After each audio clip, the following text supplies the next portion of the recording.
에베소서 5장 4절 그리고 20절, 21절 이렇게 봉독하겠습니다. 에베소서 5장 4절. 누추함과 어리석은 말이나 희롱의 말이 마땅치 아니하니 돌이켜 감사하는 말을 하라. 20절. 범사의 우리 주 예수 그리스도의 이름으로 항상 아버지 하나님께 감사하며 그리스도를 경외함으로 피차 복종하라. 아멘.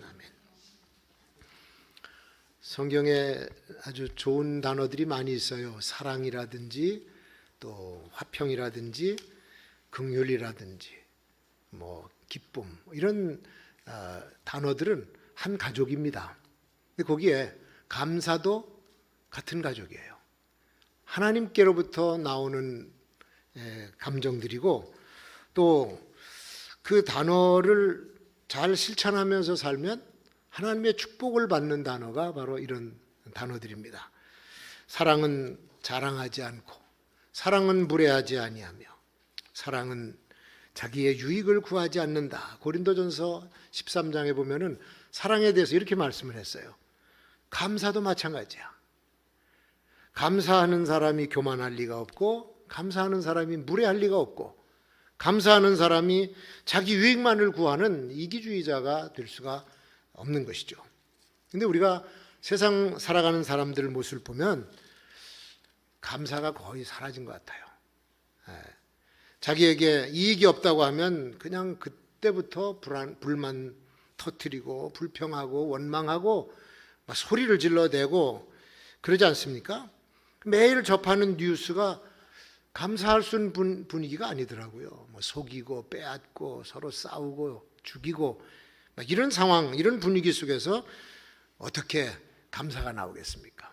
그 감사는 분위기가 만들어주지 않습니까? 또 감사를 하면 분위기가 바뀌어요. 교회에서 감사만 해보세요, 여러분. 우리 교회 분위기가 기가 막히게 바뀔 줄로 믿습니다. 가정도 마찬가지죠. 가정도 감사하는 가정은 분위기가 달라요. 그래서 우리가 접하는 뉴스, 오늘 우리가 살아가는 현대의 시대상이 아닌가 생각을 합니다. 에베소라고 하는 도시는 하나님 보시기에 별로 그렇게 아름다운 도시는 아니었습니다. 로마 시대의 세 번째 큰 도시인데 벌써 우상숭배, 그 불륜과 음란과 타락으로 가득 찼던 그런 세상, 그게 바로 에베소였었습니다. 아데미라고 하는 여신을 섬기는 초대형급의 신전을 세워놓고 그리고 우상숭배를 했던 그런 도시예요. 그러니까 부유하지만은 타락한 도성이다. 바울 사도가 거기서 2년 반 동안을 복음을 전하면서 교회를 세웠습니다. 교회를 세웠는데 거기에 전도받은 하나님의 자녀들이 역시 그 타락한 사회 환경 속에서 살아가야 되니까 바울 사도가 굉장히 마음이 안타까운 거예요.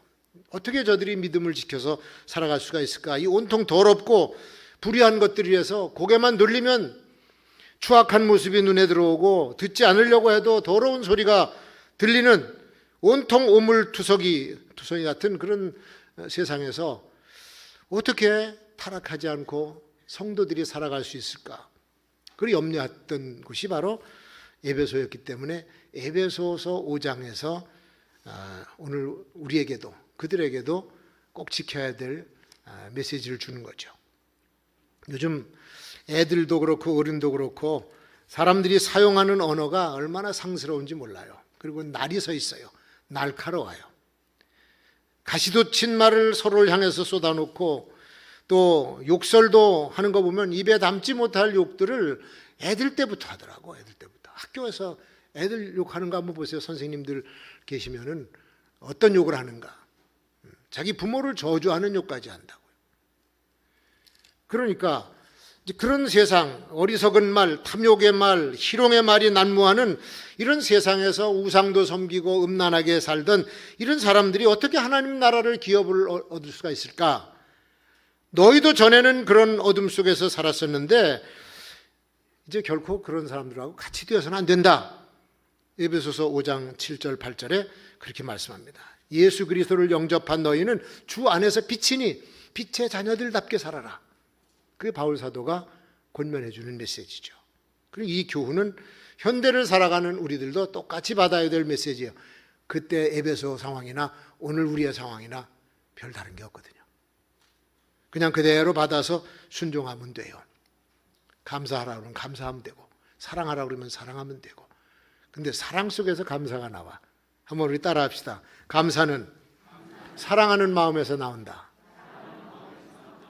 여기 5장 1절 2절에 보면은 그러므로 사랑을 입은 자녀같이 너희는 하나님을 본받는 자가 되고 그리스도께서 너희를 사랑하신 것 같이 너희도 사랑 가운데서 행하라. 사랑을 알고 사랑을 행하면 4절에 와서 그리고 감사의 말을 하라는 거예요. 사랑과 감사는 서로 상호작용을 합니다. 사랑하는 마음에서 감사가 나오고 감사하는 곳에 사랑의 강물이 흐를 줄로 믿습니다. 그래서 감사와 사랑은 떼어낼 수 없는 관계예요. 하나님이 우리를 사랑하시는 그 사랑을 본받아서 자녀인 우리가 그대로 사랑하고 살아야 되고 그리스도께서 우리를 사랑해서 자기 생명을 주신 것처럼 우리도 그런 사랑으로 살아가야 된다. 그래야 거기서 감사가 무럭무럭 자라나게 되는 것이죠. 에릭 프롬이라고 하는 학자가 정신분석가이고 사회철학자입니다. 이분이 1956년에 책을 한 권 썼어요. 책의 제목이 Art of Love, 사랑의 기술이라고 우리나라 서점에 가면 그렇게 제목이 붙어 있습니다. 거기서 이 에릭 프롬이 뭐라 그러냐면 사랑은 명사가 아니고 추상명사가 아니라는 거예요. 이건 동사라는 겁니다. 행동이라는 거예요. 액션이 액션. 그래서 그 사랑은 배우고 또 발전시키고 노력해 얻어지는 기술이라는 거예요. 기술. 그래서 아트라고 하는 단어를 썼던 겁니다. 감사도 행동하고 실천하면서 배우게 되고 사랑도 행동하고 실천하면서 배우는 겁니다.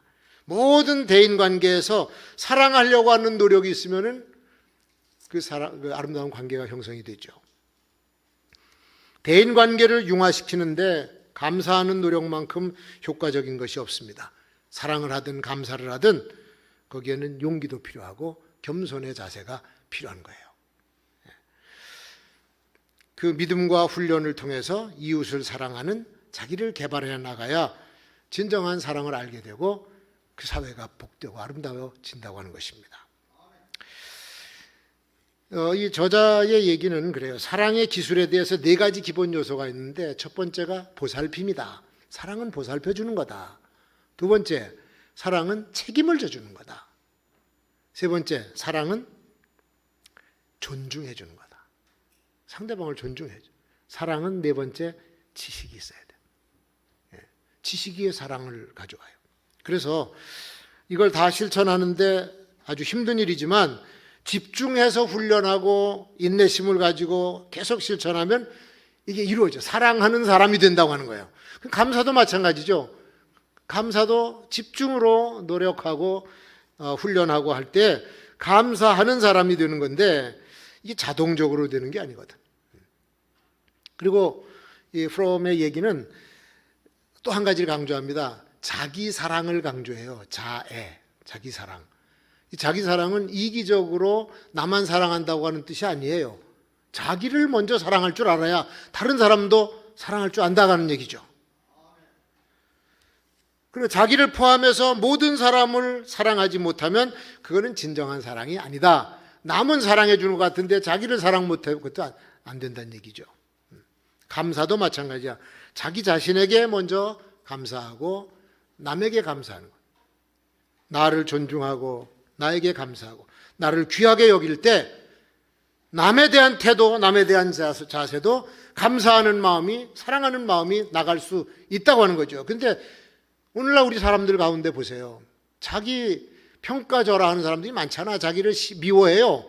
내가 왜 태어나서 내가 무슨 쓸모가 있어서 태어났는가? 어머니는 왜 나를 낳으셨나? 그런 사람들이 많습니다. 자기 평가절하, 자기 학대, 자학이죠. 그럼 자기를 그렇게 쓸모없는 존재로, 못쓸 존재로, 나쁜 존재로 그렇게 인식하는데 다른 사람에 대해서 고운 눈길이 가겠습니까? 너도 죽어야 될 놈이다. 그리고 못된 짓을 하는 거죠. 말도 함부로 하고. 이런 모습들이 심심치 않게 눈에 띄는 겁니다. 그래서 에릭 프롬이 서양 사회가 사랑이 식어서 사회가 붕괴되는 것을 보고 큰일 났구나. 그래서 사랑의 책을 쓴 거예요. 이것으로만 사회를 고칠 수 있고 재건시킬 수 있고 복되게 만들 수가 있다. 사랑하고 감사하는 삶을 실천해야만 무너져 내리는 우리 사회에 희망을 줄 수가 있는 것입니다. 자기를 사랑하고 자기를 존중하고 자신에게 감사하는 마음을 가질 때 우리는 모든 것에 감사할 수 있게 될 줄로 믿습니다. 나를 낳아주신 부모님께 감사하게 되고 내가 지금 이 자리에 있을 수 있게 된 것도 누군가가 나를 여기까지 인도해 주셔서 내가 있는 거예요. 그래서 감사할 대상이 그분인데 나를 하나님 나라 백성 만들고 영원한 천국 주인공으로 만들어주신 하나님이 계시기 때문에 그분에게 감사할 줄 알아야 되는 거죠. 하나님의 사랑을 아는 사람, 그리스도의 사랑을 아는 사람이 음행과 온갖 더러움의 연루가 될 수가 있겠습니까? 성도가 된 사람은 더 이상 누추하고 어리석은 말, 희롱의 말을 하지 말고 그래서 감사하는 말을 하라. 사랑하고 감사하는 마음을 가진 사람이 그리스도인이고 그 사람이 하나님의 영광을 드러낼 사람이다. 빛의 자녀라고 하는 것이죠. 자, 두 번째, 감사할 대상에게 올바른 자세로 감사를 해야 돼요. 20절에 보면은 항상 누구에게? 아버지 하나님께 감사하라. 마땅히 감사해야 될 대상이 그분이에요. 그런데 그분을 경홀히 여기고 업신여기고 멸시하면 인간의 도리가 아니죠. 우리 하나님은 피조물인 인간에게 무시당하고 멸시당하는 걸 제일 싫어합니다. 사람도 그런데 사람도 나를 무시하고 멸시하면 얼마나 기분 나쁩니까? 내가 은혜를 입고 감사해야 될 대상이 많은데 마땅히 감사해야 될 그 사람에게 감사하는 것이 아니라 도리어 상처를 입혀요. 그리고 심지어는 은혜 입은 사람에게 그 역이용을 해서 그의 것을 빼앗으려고 하고 아주 몰상식하고 악한 사람들이 지금 우리 사회 속에 너무도 많은 것을 보게 됩니다. 대부분의 가까운 데 있는 사람한테 그래요. 가까운 데 가족이라든지 친지라든지 친척이라든지 동료라든지 이쪽에다 대고 이런 못된 짓을 하는 것을 많이 봐요. 가까운 데 있으니까 뭐 편한 마음이 생기고 허물이 없이 대할 수가 있어서 그런지 때로는 말도 무례하게 하고 불손한 행동이 나타나기도 하고 그렇게 살다 보니까 제일 가까운 데서부터 관계가 깨져 무너져 내리는 개인, 인간관계 이게 큰 상처가 돼 평생 아물지 않는 추억을 만들어버리고 맙니다. 이게 왜 이런가? 감사를 잃어버린 곳에서 나타나는 전형적인 현상이에요. 가정과 교회, 같이 일하는 직장에서 이렇게 말도 안 되는 불화, 말도 안 되는 인간관계가 깨지면서 천국까지 같이 가야 될 사람들이 어쩌면 이렇게 되는지 모르겠어요. 교회마다 난리예요.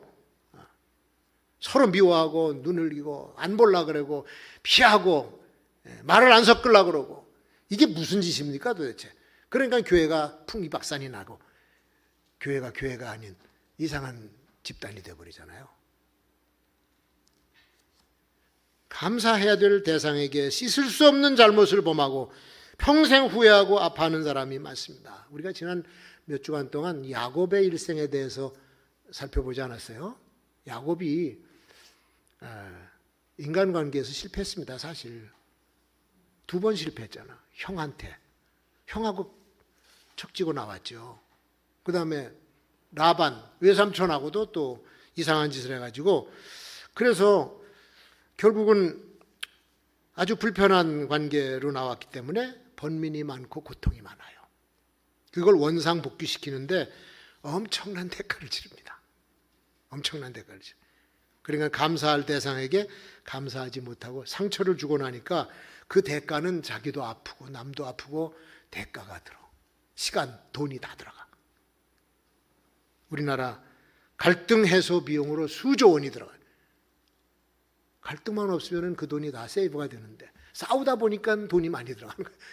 미친 거죠, 이게. 이스라엘 백성 보십시오. 하나님께로부터 헤아릴 수 없는 축복을 받은 민족입니다. 복된 땅 가나안 복지, 히브리 민족이 기업으로 받아서 그 젖과 꿀이 흐르는 아름다운 땅에 정착을 해서 거기에서 나는 소산물을 먹고 축복을 누리면서 살아가는데, 가나안에 들어간 지 한 세대도 안 지나가지고 벌써 하나님을 잊어버렸어요. 그리고 하나님을 등지고 뭘 쫓아가느냐? 이방신들, 바알신, 아세라신을 쫓아다니면서 미친 듯이 섬기는 거예요. 그러니까 이 백성은 하나님의 은혜를 잊어버리고 엉뚱한 짓을 하는 배은망덕의 죄를 저지르고 만 것이죠. 가나안으로 가는 광야길에 힘들어서 고통스러워서 거기서는 불평하고 원망하고 그랬어. 그때 하나님께서 모질게 심판 안 하셨습니다. 얼마나 힘들으면 나한테 저럴까. 그리고 데리고 갔는데 가나안에 들어가면 다른 거예요. 축복을 받은 거예요. 하나님의 복을 다 받았는데 거기서도 그 짓을 하니까 이 습관을 버리지 못해. 광야에서 원망하고 불평하던 습관을 가나안 땅에 축복의 땅에 와서도 버리지 못하니까 하나님께서는 그때는 심판해버리십니다. 무자비하게 심판하십니다. 천국 백성으로서의 축복을 거둬가고 국가의 번영도 물거품처럼 사라지고 여호와의 택한 백성 선민이라고 하는 영광도 거둬가시고 유대 나라 이스라엘 민족은 바벨론에게 짓밟히고 헬라에게 짓밟히고 로마에게 짓밟히고 이교도들의 침략으로 완전히 멸망하는 참극을 맞이하게 된 거예요. 감사해야 될 여호와께 제대로 감사하지 못하니까 영토도 뺏기고 주권도 뺏기고 수천 년 동안 유리방황하는 백성이 되어서 가는 곳마다 박해를 받고 떼죽음 당하고 학살당하는 그게 이스라엘 유대인의 역사 아닙니까? 그래서 바울 사도는 에베소 교인들에게 이 감사를 잊어버리지 말아라. 범사의 우리 주 예수 그리스도의 이름으로 항상 아버지 하나님께 감사하라. 20절. 하나님이 모든 일에 관여하시고 모든 일에 복을 내리신 분은 하나님이시라는 거예요. 그러니까 대상을 똑바로 알고 감사해야지. 우리가 뭐 절간에 가서 돌부처 앞에서 감사하겠어요? 그 아버지 하나님이 마땅히 우리의 감사를 받아야 될 분인 줄로 믿습니다. 무슨 일이든지 언제나 어디서나 그분에게 감사하는 것을 잊어서는 안 돼. 우리 위대하신 하나님의 크신 은혜와 그 사랑을 받고 천국 백성이 된 사람들이 저와 여러분이에요. 거기서 감사 못하면 배은혜죄가 되고, 지금 내가 누리고 사는 것이 내 능력으로 내가 똑똑해서 됐다 그렇게 생각하면 교만의 죄가 되는 거고, 배은의 죄, 교만의 죄 저지르면 안 되죠. 항상 주님의 은혜와 축복에 감사하는 성도가 되시기를 주의 이름으로 축원합니다. 그리고 여기 세 번째 보면은 감사가 주는 유익이 엄청나게 많습니다. 그 흑암의 도성에서 구원받아서 그리스도인이 됐으면 빛의 자녀가 된 거예요. 그럼 빛의 열매를 맺어야 돼. 빛의 열매가 여기 9절에 나와요. 모든 착함과 의로움과 진실함에 있다.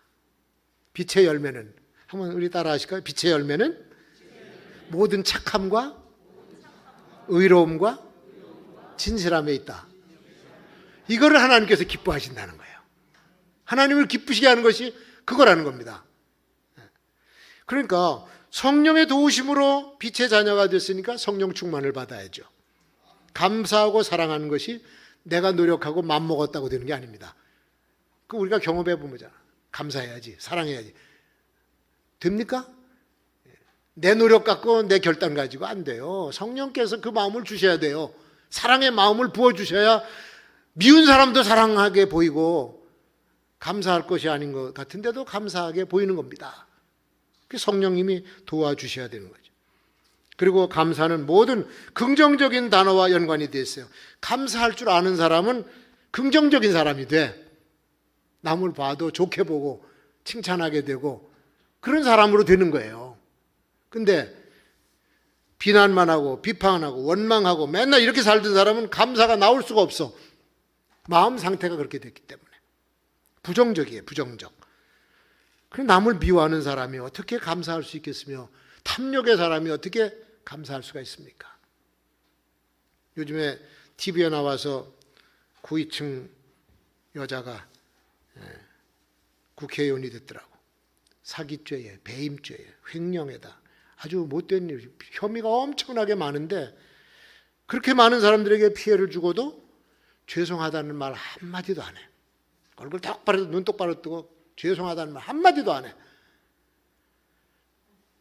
그래, 저걸 보면서 아니 저런 마음에서 어떻게 감사할 마음이 나올 수가 있을까? 거짓된 마음에는 감사가 없어요. 탐욕의 마음에도 감사가 없어요. 교만한 마음에도 감사가 없습니다. 미움과 원한의 마음에는 감사가 자리 잡을 수가 없죠.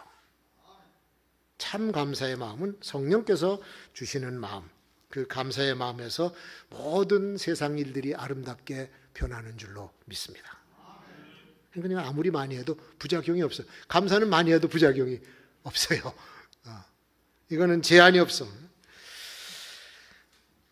찬송가, 여기 감사의 찬송 가사에도 지난주인가 우리 그 우크렐레 팀이 감사 노래를 부르는데 가만히 들어보니까 뭐 그래도 감사, 그래서 감사, 그럼에도 불구하고 감사, 언제나 감사, 무조건 감사, 이래도 저래도 감사.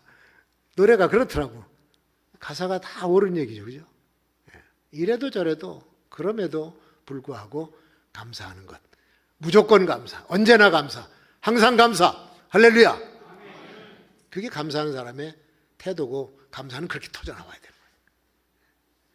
감사할 때마다 유익이 생겨. 감사하면 인간관계가 좋아져요, 우선. 그리고 인간관계가 좋아지니까 같이 일하는 일들이 잘 풀려.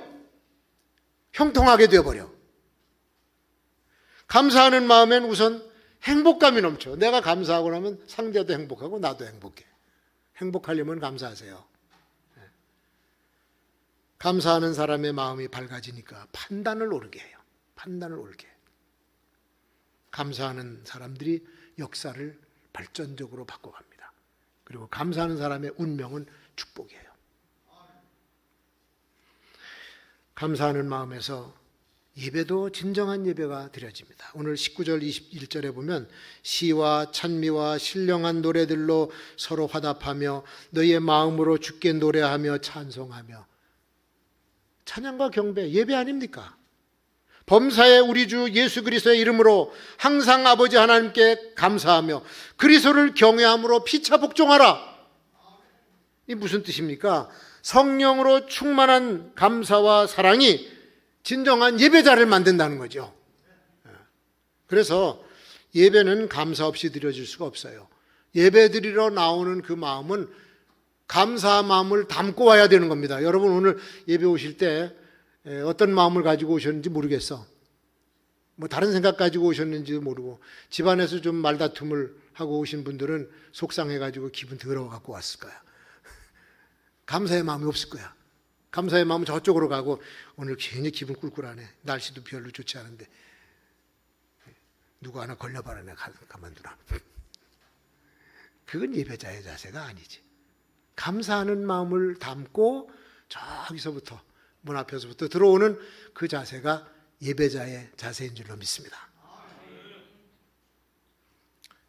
추수감사절은 1년간 우리를 지켜주시고 인도해 주시고 필요한 것들을 채워주신 그 하나님께 대한 감사를 드리는 절기 아닙니까? 그동안 소홀했던 우리 감사 생활 한번 돌아보면서 다시 감사를 회복하고 비어진 그 자리에 다시 감사를 가득 채우는 절기가 추수감사절이에요. 현대사회가 너무 거짓되고 음란해서 어둠 속으로 빨려 들어가는 이 악한 모습이 팽배해가고 있는데 감사만이 이렇게 살벌하고 어두운 세상을 밝게 만들어줄 수가 있는 겁니다. 그래서 하나님이 주시는 놀라운 축복을 받는 길도 감사고 우리 사는 세상을 바꾸는 길도 감사밖에 없기 때문에 오늘 우리 금곡교회 성도들은 감사의 마음을 아주 넘치도록 받아서 세상에 나가서 축복된 삶을 살아가시기를 주의 이름으로 축원합니다.